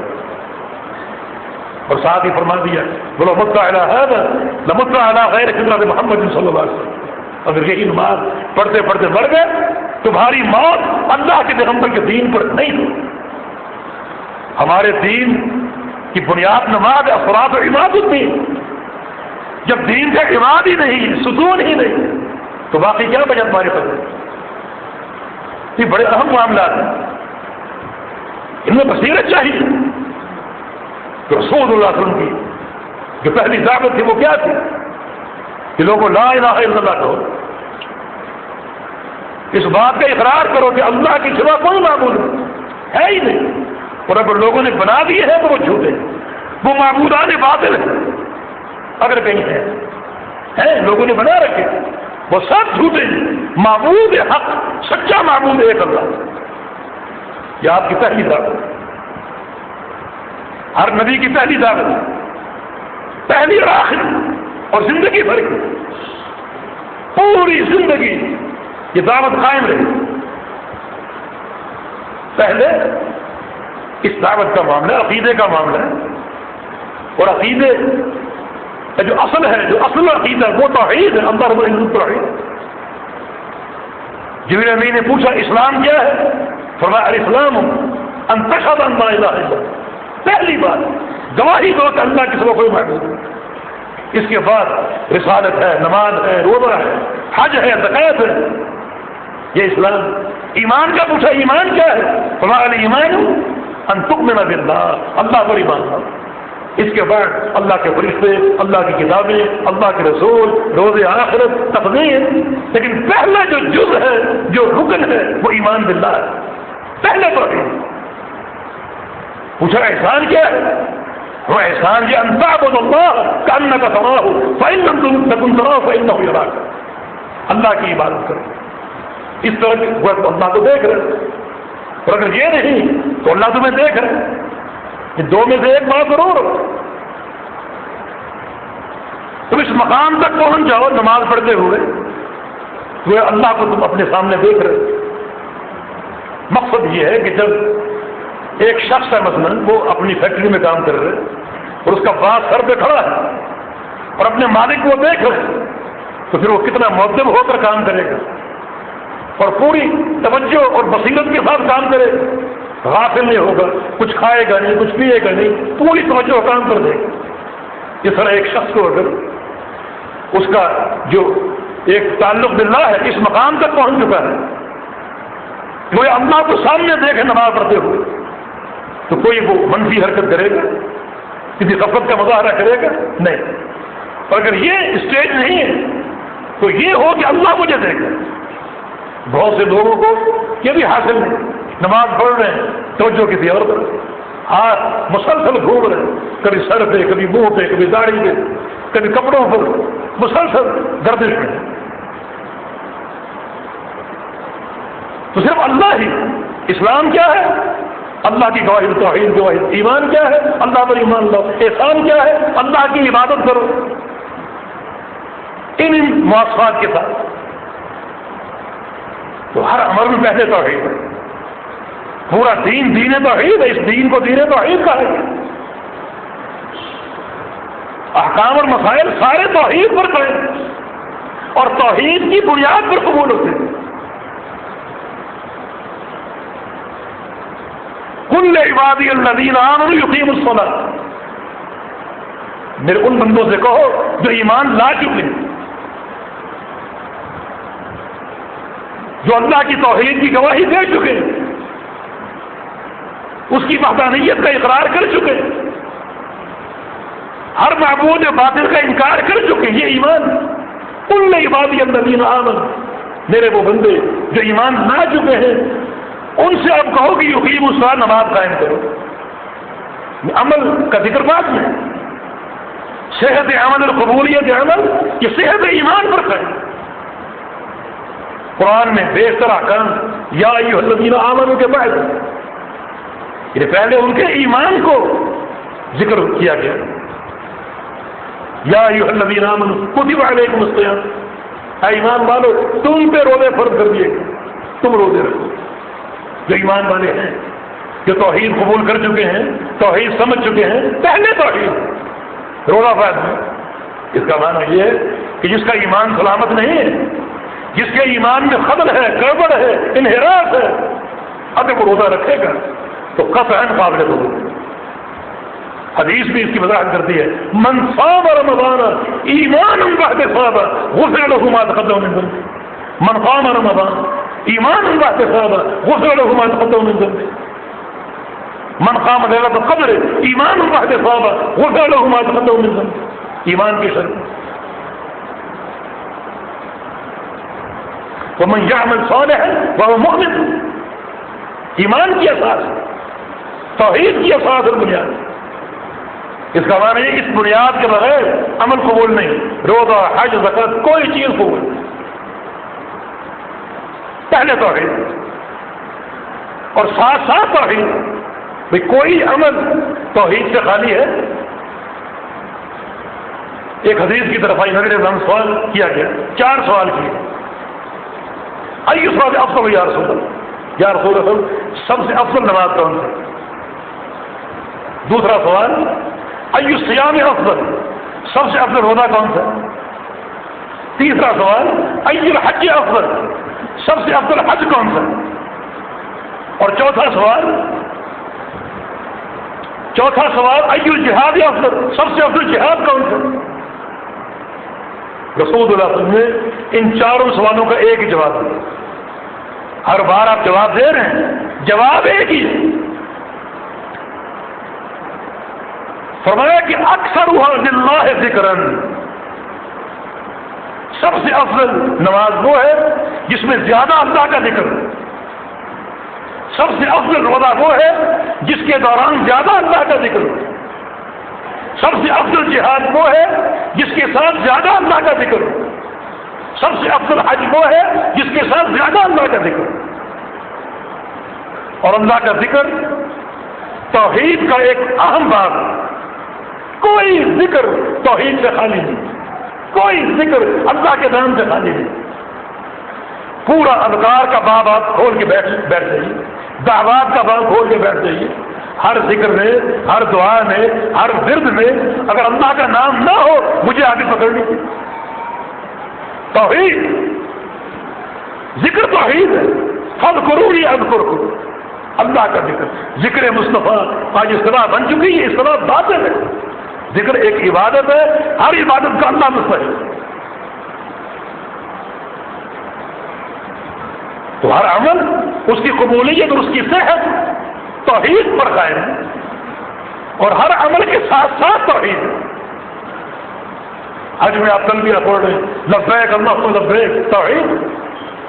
نماز اللہ اکبر سے شروع ہو رہی، اللہ کا نام، اللہ کا ذکر، سجدے میں اللہ کا ذکر، سبحان ربی الاعلی، سبحان ربی العظیم، ربنا لک الحمد حمدا کثیرا طیبا، اللہ کا ذکر۔ ہر عمل توحید پر قائم ہے اور توحید کے ساتھ ساتھ عمل باقی ہے۔ فاعلم انہ لا الہ الا اللہ واستغفر لذنبک، کیا ترتیب ہے کہ پہلے جانو لا الہ الا اللہ، اس کے بعد استغفار کرو، عمل کرو۔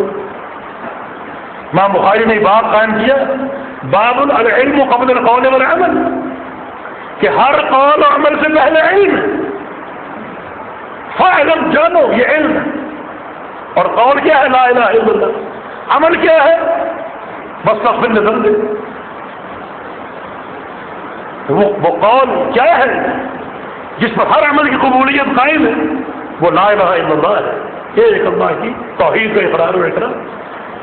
سورہ فاتحہ ام القرآن ہے، ام الکتاب، پورے قرآن کی ماں۔ جس طرح اولاد ماں سے پیدا ہو رہی ہے، اس طرح قرآن پاک کے سارے مضامین سورہ فاتحہ سے نکل رہے، سورہ فاتحہ سے جو ہے وہ حاصل ہو رہے۔ یہ ام الکتاب، ام القرآن، ہر آیت اس کے مستقل مضمون۔ تبھی اس سورت کی فضیلت یہ ہے کہ اللہ کے ساتھ ایک مکالمہ اور مناجات ہے۔ بندہ کہتا ہے الحمدللہ رب العالمین، اللہ فرماتا ہے حامدنی عبدی، میرے بندے میری تعریف کر دی۔ بندہ کہتا ہے الرحمن الرحیم، اللہ فرما رہا ہے اثنى علی عبدی، میرے بندے نے میری ثنا بیان کی۔ مالک یوم الدین مجدنی عبدی، میرے بندے نے میری بزرگی بیان کر دی۔ اور آگے ایاک نعبد و ایاک نستعین، اللہ فرماتا ہے ھذا لعبدی ولعبدی ما سأل، یہی میرے بندے کا لائق ہے، یہی اس کا عقیدہ۔ کیا ہم تیری ہی عبادت کرتے ہیں، تیرے سوا کسی اور کی نہیں کرتے، اور تجھ ہی سے استعانت کرتے ہیں، تیرے سوا کسی اور سے استعانت نہیں کرتے۔ یہی عقیدہ ہونا چاہیے۔ ایاک نعبد، یہ توحید الوہیت ہے، وایاک نستعین توحید ربوبیت ہے۔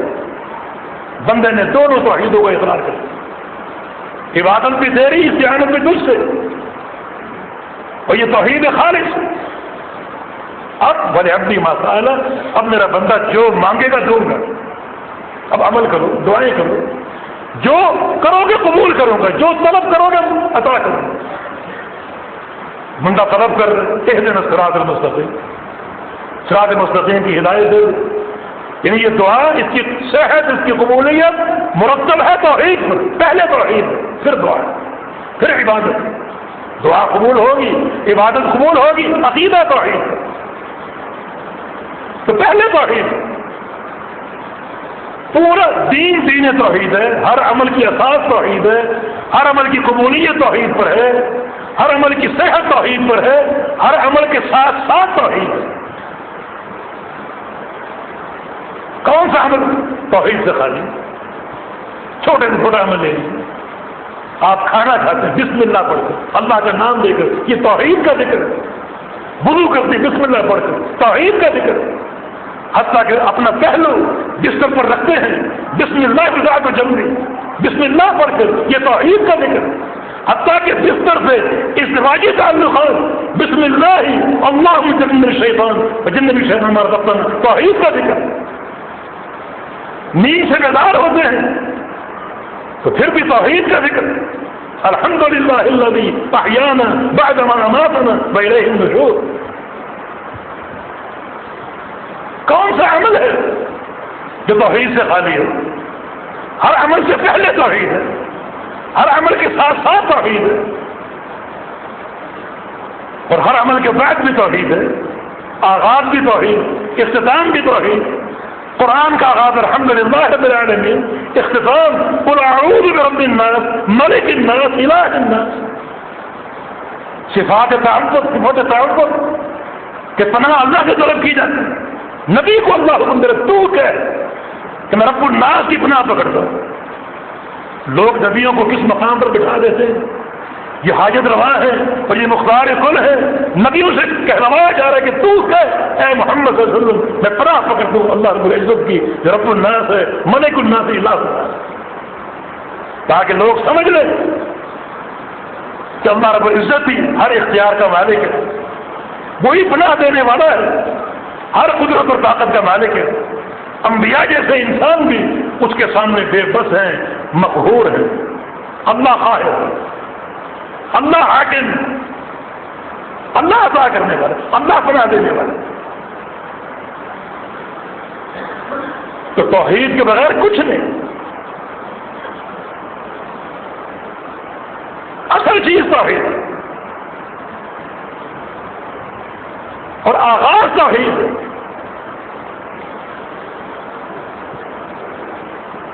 جہاد سے قبل توحید ہے, الدعوۃ قبل القتال. کتنا اہم مقام ہے. دشمن کو لڑائی سے قبل توحید کی دعوت دو, وہ قبول کر لیں تو جہاد موقوف ہے,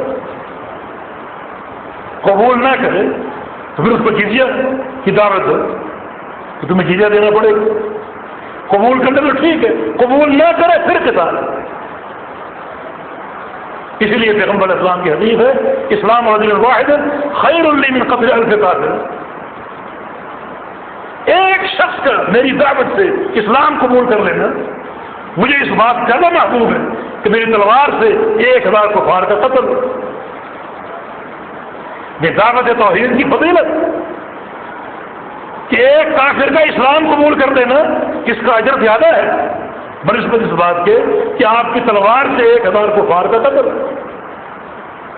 اس لیے پوری زندگی کے جہادی عمل میں نبی اسلام کی تلوار سے صرف ایک کافر قتل ہوا. اگر قتل کفار زیادہ افضل ہوتا تو یہ فضیلت اللہ کے پیغمبروں کو زیادہ حاصل ہوتی. یہ فضیلت ہے. اور اگر جہاد سے قبل آپ نے دعوت دی انہوں نے قبول کر لی تو جہاد بند کر دیا. حتیٰ کہ جہاد کے دوران اگر وہ کلمہ قبول کر لے, توحید قبول کر لے, تو اس کے اس کلمے کو پڑھنا قبول کرو. خالد بن ولید اجتہاد کر گئے, ان سے ایسا نہ ہو سکے. ایک کافر ان کی تلوار کے نیچے آ گیا جو کافی نقصان پہنچا چکا تھا.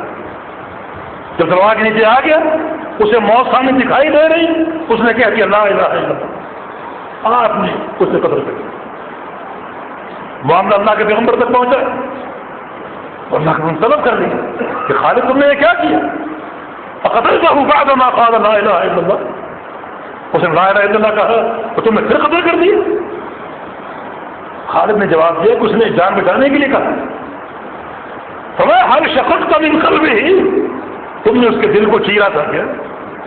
اس کے دل کو چیر کر دیکھا تھا کہ اس کے دل میں کیا لکھا ہوا ہے؟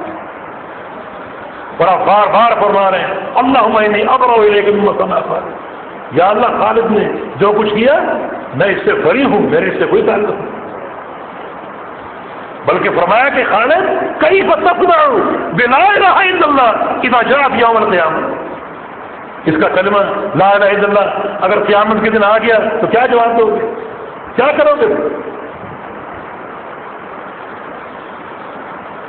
یعنی یہاں بھی اگر وہ کلمہ قبول کر لیتا ہے تو اس کو چھوڑ دو، معاف کر دو. یہ فضیلت دعوت کی.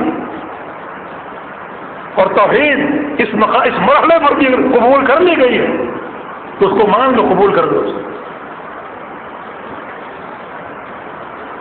جہاد سے قبل دعوت ہے. اور فرمایا کہ سب سے افضل جہاد وہ ہے جس میں زیادہ اللہ کا ذکر. ایک مجاہد زیادہ اللہ کا ذکر کرنے والا ہوتا ہے،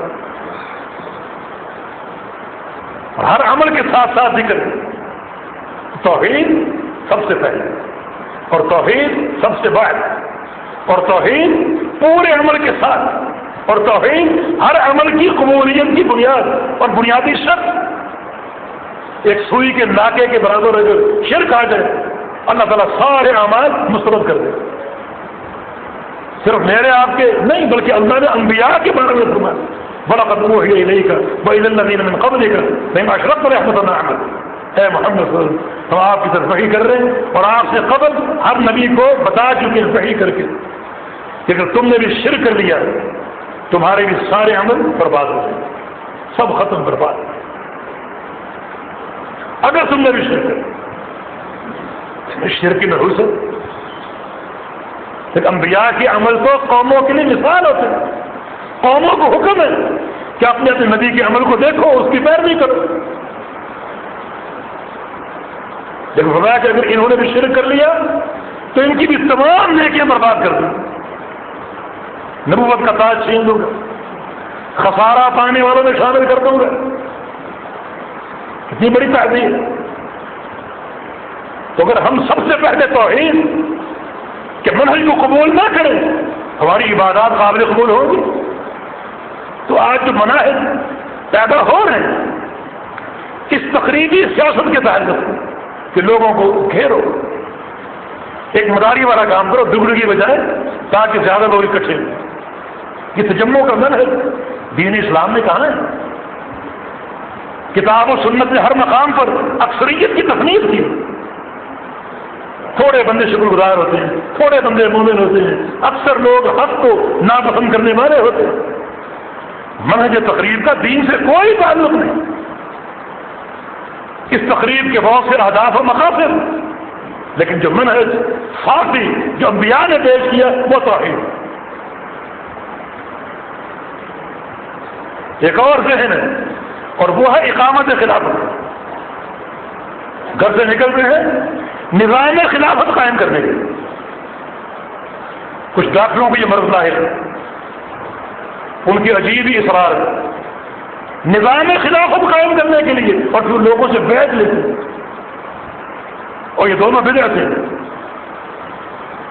خلافت قائم کرنے کی دعوت دینا بدعت ہے. اس مسئلے پر لوگوں سے بیعت لینا یا کسی مسئلے پر یہ بھی بدعت ہے. بیعت ولی الامر کی، کسی پیر و مرشد کی نہیں، کسی مولوی کی نہیں، ولی الامر کی. اور یا پھر امیر المجاہدین کی جہاد پر بیعت. نحن الذین بایعوا محمدا علی الجہاد ما بقینا ابدا. اور یہ اقامت خلافت کے جو منہج ہے یہ بھی ایک تجمع کی سیاست. لوگوں کو گھیرنا، اکٹھا کرنا خلافت قائم کرنے کے لیے. اور دلوں میں یہ بات ہوتی ہے کہ وہ خلیفہ میں ہی ہوں. یہ تاج کسی سر پہ سجے گا. حرص، اس دعوت کی تہ میں حرص ہے اقتدار کی. ایک سیاسی لیڈر جمہوریت کی سیاست کے ذریعے اپنے اقتدار کی حوث کو مٹاتا ہے. اور اس قسم کے انسان ووٹوں کا نام تو نہیں لیتے لیکن اقامت خلافت کے نعرے کے ذریعے اپنی لیڈری کی جو ایک حوث ہے اس کو مٹانے کی کوشش کرتے. اب غور کرو، انبیاء کا منہج یہی تھا. اللہ نے انبیاء کو بھیجا، جو پہلی فکر اور دعوت دی وہ کیا تھی؟ خلافت قائم کرو. نہیں، پہلی فکر قولوا لا الہ الا اللہ، لا الہ. تو خلافت اور اقتدار یہ کسبی چیز نہیں ہے کہ اس کو کما کے حاصل کیا جائے، اس کو طلب کر کے حاصل کیا جائے. یہ ایک وعدی چیز ہے، ایک وعدی چیز اللہ کی عطا. میں صحیح خلافت کی بات کروں، غلط طریقے سے اقتدار جیسے مرضی حاصل کروں. جیسے آج جمہوریت کا راستہ کسی کا غلط ہے، یہ نظام کفر ہے، فرنگی سیاست ہے. اور چونکہ اس میں بڑے مفاسد ہیں، یہ اغیار کی سازش ہے کہ ہمیں اس مقصدہ میں مبتلا کر دیں اور ہم بڑا چمپئن بننے کی کوشش کرتے ہیں. جمہوریت اور جمہوریت کے مقابلے میں ڈکٹیٹرشپ، یہ ملوکیت، اس کے خلاف تو گویا ایک عالم بغاوت بلند کیا. حالانکہ جو نظام ہے ملوکیت ہے، بادشاہت کا نظام، یہ کہیں زیادہ بہتر ہے جمہوریت سے. اور یہ ڈکٹیٹر جس کو آپ کہتے ہیں، بادشاہ کہتے ہیں، اگر یہ ایک شخص سمر جائے تو خلیفہ بن جائے، استقامت پر آ جائے، توحید پر آ جائے، وہ خلیفہ بن جائے. اور ایک شخص کا سمرنا زیادہ آسان اور ممکن ہے. ایک طرف پوری پارٹی ہے، پارٹی کے لاکھوں افراد ہیں، ان کا سمرنا مشکل ہے. ایک طرف فرد واحد ہے، اس کا سمرنا زیادہ آسان ہے. تو زیادہ جو اقرب نظام ہے وہ کون سا ہوا؟ جمہوریت، ملوکیت کا، بادشاہت. آج جہاں جہاں بادشاہت قائم ہے وہاں کتنا امن و سکون ہے. سعودی عرب کی مثال آپ کے سامنے، کویت کی مثال آپ کے سامنے، اردو کی مثال آپ کے سامنے. اور جہاں جہاں جمہوریت کی لعنت ہے وہاں آپ دیکھ لو، قتل و غارت گری، جرائم کی انتہا، رشوتیں، وہاں کیا خرابی نہیں ہے، ہر خرابی موجود ہے. بادشاہت کا نظام. سلیمان علیہ السلام بادشاہ تھا، داؤد علیہ السلام بادشاہ تھا، موسیٰ علیہ السلام کے بعد نبی نے قتال کے لیے ایک بادشاہ طلب کیا اللہ سے، یا اللہ ایک بادشاہ دے دے جس کی قیادت میں ہم جہاد کریں.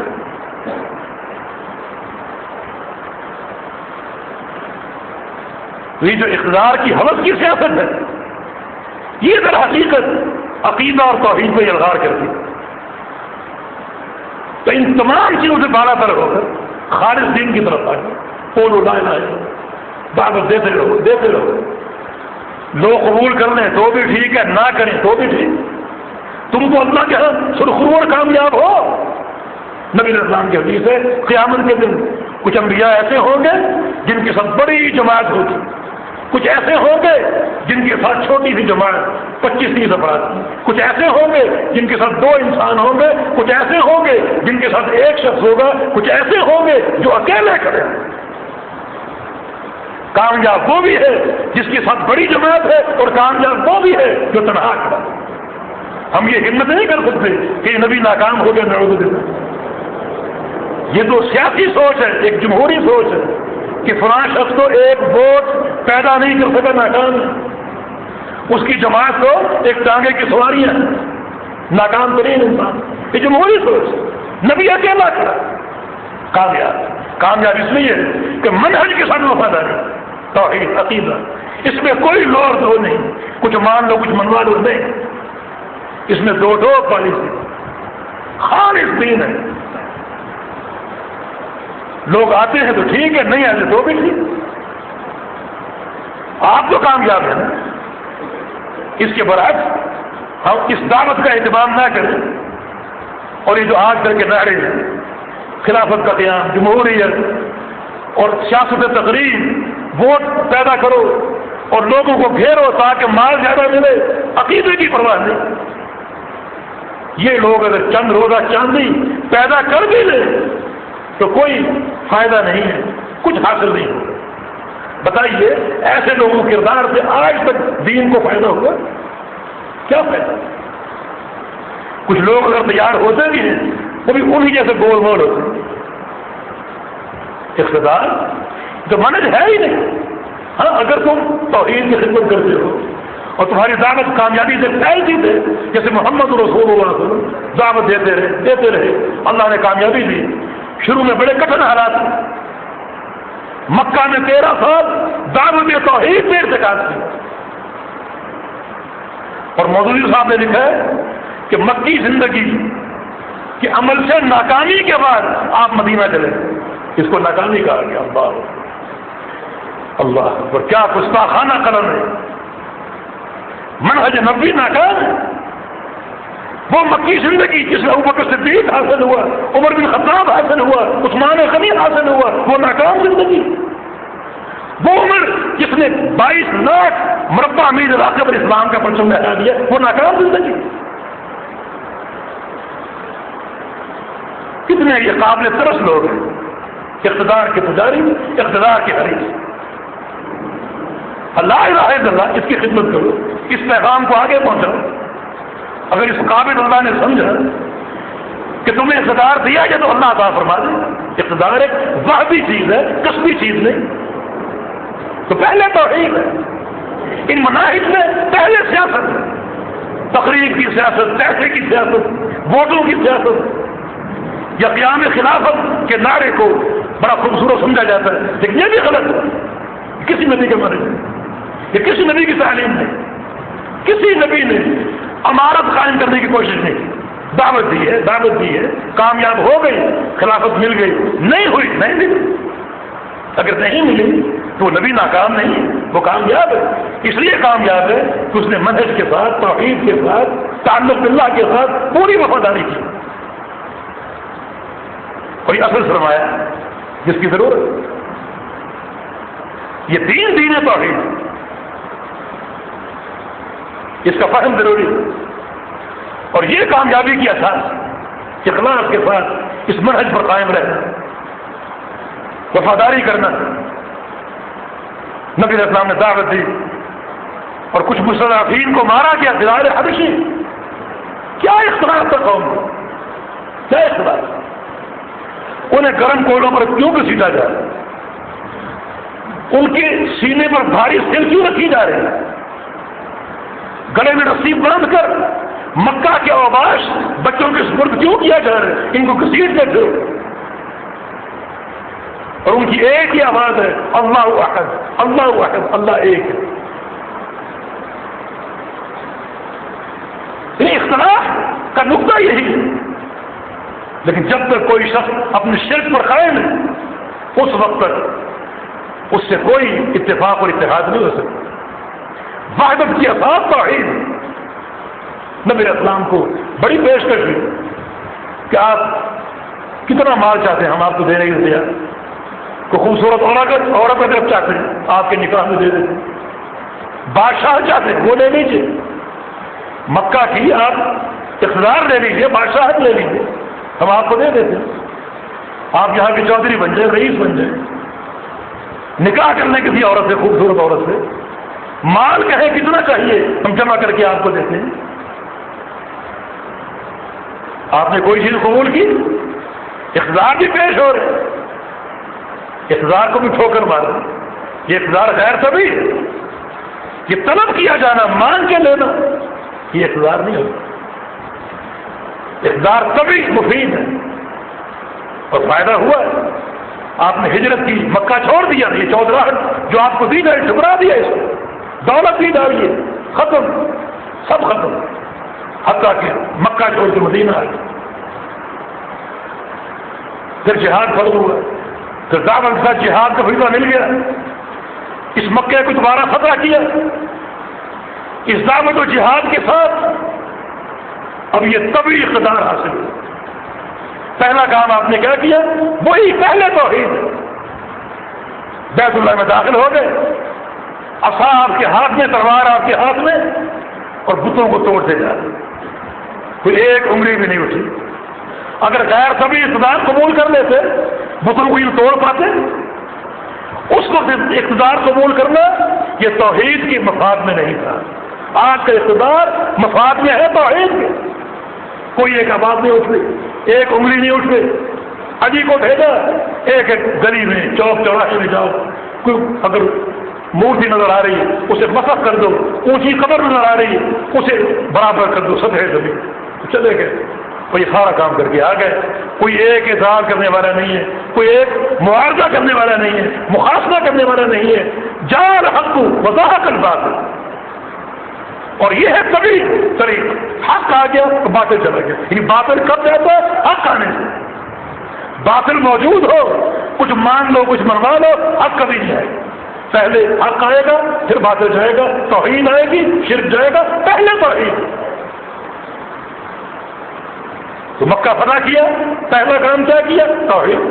پہلا آرڈر کیا دیا؟ توحید. علی مکہ میں جاؤ، ایک ایک قبر کو برابر کر دو، ایک ایک مورتی کو بسا کر دو. توحید کا آرڈر، عمل بھی توحید.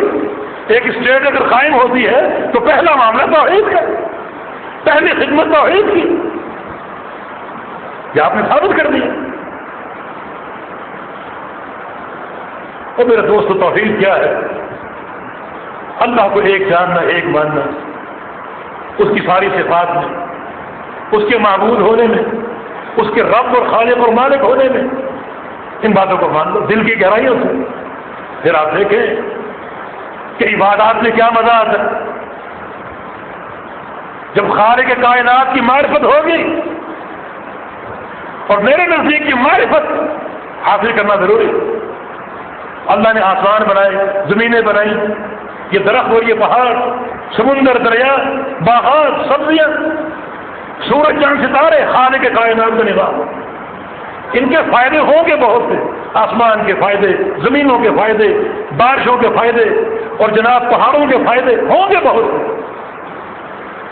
لیکن فائدے سب سے اہم فائدہ کیا ہے؟ وہ جو اللہ نے بیان کر دیا. اللہ نے کیا بیان کیا؟ اللہ الذی خلق سبع سماوات ومن الارض مثلهن يتنزل الامر بينهن لتعلموا ان الله على كل شيء قدير وان الله قد احاط بكل شيء علما. اللہ تعالیٰ نے ساتوں آسمان پیدا کیے اور ساتوں زمینیں پیدا کی. آسمانوں اور زمینوں کے درمیان اللہ کا امر چلتا ہے. اللہ کا امر دو طرح کا، ایک امر کونی اور ایک امر شرعی. اللہ کا چلتا ہے.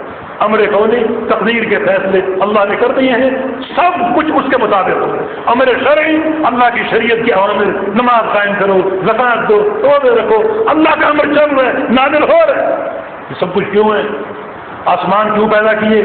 زمین کیوں پیدا کی؟ اللہ کا امر کیوں ہے؟ تعلموا، تاکہ تم جان لو. کیا جان لو؟ ان اللہ علی کل شیء قدیر، کہ اللہ ہر چیز پر قادر. یعنی ان چیزوں کے ذریعے معرفت کس کی؟ خالق کائنات کی، خالق اور مالک کی. وان اللہ قد احاط بكل شیء علما، اور اللہ رب العزت باعتبار علم کے ہر چیز کا احاطہ کیے. تو اس بات کو جان لو. تو آسمانوں کو فائدے ہوں گے بہت، زمینوں کو فائدے ہوں گے بہت، لیکن سب سے اہم فائدہ یہ ہے کہ ان چیزوں کو دیکھ کر حاصل کرو ان کے خالق کی معرفت. یہ تو ہے یہ فائدہ عظیم الشان. جب اس خالق کی پہچان دل میں راسخ ہوگی اور بڑھتی جائے گی تو پھر کیا ہوگا؟ پھر ہر عبادت کا مزہ آئے گا. آج عبادات کی روح حاصل کیوں نہیں ہوتی؟ کما حقوق توحید نہیں، اللہ کی معرفت اور پہچان نہیں. مزہ کیسے ہے؟ نبی علیہ السلام فرمایا کرتے تھے قرۃ عینی فی الصلاۃ، نماز میری آنکھوں کی ٹھنڈک ہے. ہم بھی سوچے ہمارے لیے ایسی ہے. نبی علیہ السلام فرمایا کرتے ارحنا کس بات یاد ہے؟ بلال نماز قائم کرو تاکہ ہم کو راحت حاصل ہو. ہم تو کہتے ہیں کہ نماز سے جلدی چھٹکارا حاصل کرو. ارحنا عن الصلاۃ، جلدی نماز کھڑی کرو تاکہ پڑھ کے جان چھوٹ جائے. یہ دل میں نیت ہوتی، جلدی جلدی نماز پڑھ لو، کوئی پروگرام آنے والا ہے جلدی پڑھ لو نماز. یہ نیت ہوتی. اور پیغمبر اسلام کیا فرما رہے ہیں؟ ہمیں بلال نماز کے ذریعے راحت پہنچاؤ. ہم نماز قائم کر کے راحت حاصل کریں. بستعین بالصبر والصلاۃ، نمازیں پڑھ کے اور صبر کر کے مدد حاصل کرو، مدد طلب کرو. ہماری عبادت ہے ایسی نہیں. حدیث میں کیا ہے؟ ثلاث من كن فيه وجد بهن حلاوة الایمان. تین چیزیں حلاوت ایمانی، تین چیزوں سے ایمانی حلاوت آتی ہے، مٹھاس آتی ہے، آنکھوں کی ٹھنڈک حاصل ہوتی ہے. ان میں پہلی چیز توحید ہے. ان یکون اللہ ورسولہ احب الیکم مما سواہ. اللہ کا رسول تمہارے نزدیک دنیا کی ہر چیز سے محبوب ہے. یہ اللہ کی محبت سب سے زیادہ محبت کی عبادت ہے. رسول کی محبت اس لیے کہ رسول اللہ کا محبوب ہے. اللہ سے محبت ہو، اس کے محبوب سے محبت نہ ہو، یہ توحید نہیں. یہ توحید میں خلل ہے. رسول کی محبت بھی توحید ہے، کیونکہ رسول کی محبت اللہ کی محبت ہے. من احبنی فقد احب اللہ. جس طرح ہر نیک بندے کی محبت توحید ہے، ہر نیک بندہ اللہ کا محبوب ہے. اللہ سے محبت ہو، اس کے محبوب سے محبت نہ ہو، توحید مکمل ہوگی. تو حلاوت ایمانی، ایمان کی مٹھاس، یہ توحید کے ساتھ ہے. اس کا کما حق ہو، فہم ہو، ادراک ہو، شعور ہو، معرفت ہو، تو پھر یہ لذت حاصل ہو. آج عبادتیں لذت سے خالی ہیں کیونکہ اساس نہیں. مکہ کی 13 سالہ زندگی میں اللہ کے پیغمبر نے صرف توحید کی دعوت کیوں دی؟ تاکہ یہ عقیدہ دلوں میں راسخ ہو جائے، دلوں میں رچ بس جائے، اور پھر عبادات کا اطاعت کا مزہ آئے گا. پھر ہر حکم قبول کرنا آسان ہوگا. پھر اس قوم کے درمیان جب کہا جائے گا زنا نہ کرو تو وہ قوم زنا سے بعد آ جائے گی اللہ کی محبت اور اس کی توحید کی معرفت کی بنا. ایسی بات آئے گی کہ ان کو کھلے عام دعوت دی جائے گی اور وہ قبول نہیں کرے گی. ہم نے اسلام قبول کر لیا ہے، ہمارے تمہارے درمیان لا الہ الا اللہ حائل ہو چکا ہے. اس عقیدے کا فائدہ جب یہ راسخ ہو جائے گا، قوم شراب پی رہی ہے، اللہ کا امر آ گیا شراب حرام، قوم نے مٹکے توڑ دی، گلاس اندھیر دیے، جس کے منہ میں شراب کا گھونٹ تھا اس نے کلنی کر دی. وہ آج کل کا ملا ہوتا ہے، وہ کہتا ہے خبر واحد حجت نہیں ہوتی، تحقیق کرو. اس وقت تک 2-4 جام اور پینے کا موقع مل جائے. نہیں، یہ صحابہ کا ایمان جن کے دل میں توحید راسخ ہو چکی، ایمان ملنا راسخ ہو چکا ہے. یہ اطاعت کا جذبہ. اللہ اکبر، حجاب کا امر آ گیا. عورتوں نے اپنے بستروں کے جو غلاف تھے وہ پھاڑ کے لمبی لمبی چادریں بنائے پردہ کرنے کے لیے. نبی علیہ السلام نے خطبہ عید میں صدقے کا حکم دیا عورتوں کو. جن عورتوں نے زیور پہنے ہوئے ہیں انہوں نے جلدی سے اطاعت کے لیے جلدی سے اپنی بالیوں کو نوچا، اپنے کانوں کو زخمی کر دیا. کیوں؟ اس لیے کہ اللہ کی توحید راسخ ہو چکی ہے. اس سے عبادت کی لذت حاصل ہوتی ہے. تو توحید روح عبادت، روح دین ہے، اپنے دین ہے. اول بھی توحید، آخر بھی توحید، پوری زندگی توحید. نبی علیہ السلام کا مشن دعوت توحید سے شروع ہوتا ہے اور پوری زندگی توحید سے. مدینے کے لوگ آئے، بیعت عقبہ، اولا ثانی عقبہ، یہ ساتھی آئے، دعوت مدینے آ گئی. اس طرح ناش سے جو چاہے شرط لکھ لی، انہیں کوڑا کاغذ دے دیا، اس پر ہم سائن کر دیتے ہیں، شرط میں آپ لکھ دیں مدینے آنے کے لیے، جو چاہے لکھ. اور میں کہ اشرط ربی، میری شرط اپنے پروردگار کے لیے ان تعبدوہ وتشرکوا بہ شیئا، کہ تم نے پوری زندگی اسی کی عبادت کرنی ہے اور کوئی شرک نہیں کرنا. توحید. اور آخری وقت ہے، زبان پر ایک دعا اور ایک دعا. دعا کیا ہے؟ اللہم لا تجعل قبری وثنا یعبد. یا اللہ میری قبر کو بت نہ بنا دینا، پوجا کر کہ لوگ آئیں اور پوجا کریں. جس کی تم پوجا کرتے ہو اسے گویا تم نے بت بنا دی. یا اللہ میری قبر کو وطن یعنی پوجا کا بت نہ بنا دے. تو بدعا کیا تھی؟ قاتل اللہ یہود والنصارى اتخذوا قبور انبیاء مساجد. اللہ لعنت کرتا ہے یہودیوں پر، عیسائیوں پر، جنہوں نے اپنے نبیوں کی قبروں کو سجدہ گاہ بنا دیا. توحید کی باتیں ہیں. قبر میں جاؤ گے پہلا سوال من ربک، تیرا رب کا، توحید کا سوال. قیامت کے دن توحید کا سوال. کس کی عبادت کر کے رہے ہو؟ دنیا میں کس کی عبادت کرتے تھے؟ اپنے معبودوں کو پیش کرو ذرا. توحید کا سوال ہے. قبر میں پہلا سوال توحید کا سوال. تو اول و آخر توحید، یہ دین ہے توحید. دوستوں اور بزرگوں، جن لوگوں کا منہج یہ توحید صافی، یہ منہج تجمع اور یہ سیاسی ادارے اور یہ جو حکام کی باتیں، پاکستان سب سے پہلے یہ باتیں وہ شرعی مقاصد کے مطابق نہیں ہیں. امام اور رائی اور حاکم وہ محترم اور قابل قبول ہے جو اللہ کے پیغمبر نے ذکر کیا، الامام العادل، امام عادل جو عدل کرے. عدل کرنے کا معنی یہ ہے کہ پہلے عدل کرے اپنے خالق اور مالک کے ساتھ، اور وہ یہ ہے کہ اس کی توحید کو قائم کرے، اس کی توحید کو قائم کرے۔ ایک حاکم ہو اور اس کو اپنے پروٹوکول کا خیال ہو کہ فلاں کرسی میری، وہاں دوسرا کوئی نہیں بیٹھ سکتا، کتنی غیرت ہے، یہ کرسی فلاں کی مخصوص ہے، ٹھیک ہے ہونی چاہیے، اپنے پروٹوکول کا خیال ہے، اللہ کا پروٹوکول اس کا خیال نہیں۔ شرک کے اڈے ہیں، ان کی سرپرستی ہو رہی، آج قدم قدم پر جادوگر ہے، ان کی حوصلہ افزائی ہو رہی، ان کو باقاعدہ میڈیا پر پیش کر کے ان کی تشہیر ہو رہی۔ یہ ساری باتیں اللہ کے پروٹوکول کے بنا دی۔ امام عادل وہ امام ہے جو عدل کرے سب سے پہلے توحید کے ساتھ، اس کے بعد اللہ کے پیغمبر کی سنت کے ساتھ، اس کے بعد رعیت کی معاملات ہے، سرخرو ہے۔ توحید کی اہمیت، یہ دین توحید ہے، اس کا اہتمام ہونا چاہیے۔ اور آج اتنا ہی کافی سمجھتا ہوں، موسم بھی کافی گرم ہے اور ایک پروگرام ہم نے اور بھی کرنا ہے مغرب کے بعد۔ اللہ تعالی ہمیں صحیح عقیدے کا فہم عطا فرما دے، توحید خالص سے ہمارے دلوں کو منور فرما دے، ہمارے ذہنوں کو روشن فرما دے، ہمارے ہر عمل کو اسی نور توحید سے منور فرما دے، ہمارے ہر عمل کی اساس عقیدہ توحید ہو، صحیح عقیدے کی معرفت کو عطا فرما دے، اور اللہ تعالی ہمیں جو ہے اپنے جو علم نافع ہے وہی کا علم وہ عطا فرما دے، اس علم کے مطابق عمل کرنے کی توفیق عطا فرما دے۔ اقول قولی ھذا واستغفر الله لي ولكم، وآخر دعوانا الحمد لله۔